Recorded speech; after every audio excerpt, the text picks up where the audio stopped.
નમસ્કાર, દરેક ગુજરાતમાં આપનું સ્વાગત છે। લોકસભા ચૂંટણી 2024 પહેલા પરસોત્તમ રૂપાલા વિવાદ ભાજપ માટે ભારે પડી રહ્યો છે। રૂપાલાના નિવેદનને લઈ ક્ષત્રિય સમાજનું હાલ આંદોલન ચાલી રહ્યું છે।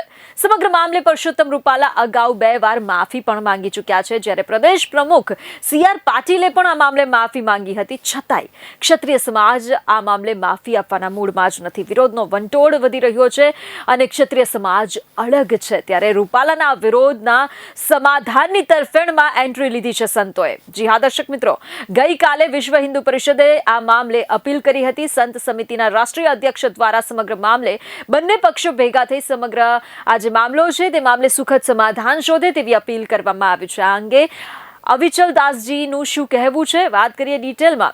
તો દર્શક મિત્રો, પરસોત્તમ રૂપાલાના નિવેદન બાદ જે હોબાળો થયો છે તે હોબાળાને શાંત કરવા માટે હવે સંતોએ મેદાનમાં ઝંપલાવ્યું છે। આ સમગ્ર બાબતે સંત સમિતિના રાષ્ટ્રીય અધ્યક્ષ અવિચલ દાસજી મહારાજે સમગ્ર મામલે પ્રતિક્રિયા આપી હતી, જેમાં બંને પક્ષો ભેગા થઈ સમગ્ર મામલે સુખદ સમાધાન શોધે। આ લડાઈથી માત્ર હિન્દુત્વને નુકસાન પહોંચશે, ભૂલ થાય નિંદનીય છે, પરંતુ એનું સમાધાન બંને પક્ષે ભેગા મળી કરી લે તેમ તેમનું કહેવું છે। અવિચલ દાસ મહારાજની દર્શક મિત્રો આ જે વિવાદ છે તેને શાંત કરવા માટે તેમણે બંને પક્ષોને અપીલ કરી છે।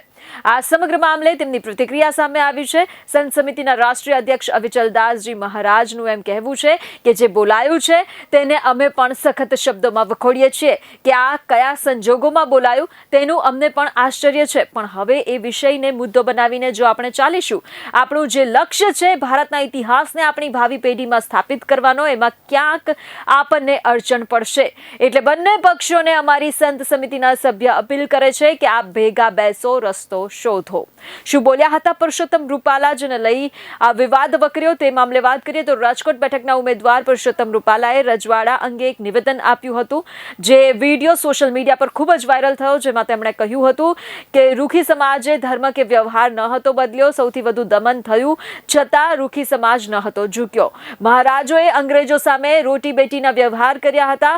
રૂપાલાના નિવેદનથી ક્ષત્રિય સમાજમાં રોષ જોવા મળી રહ્યો છે। તેમણે કહ્યું કે એમના ભરોસે તો રામ આવ્યો હતો, તે દિવસે આ લોકો તલવાર આગળ ન હતા ઝૂક્યા।